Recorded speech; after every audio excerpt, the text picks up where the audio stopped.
that I will give you my 110%. But I am here to serve you. We want to take some action. We're not here to just hear fluff. Don't spend time beating on a wall hoping to transform it into a door.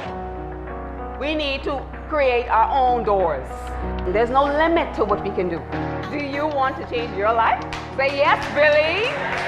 Yes, wonderful. Your why is that burning desire that you feel that you were meant to be or do something great.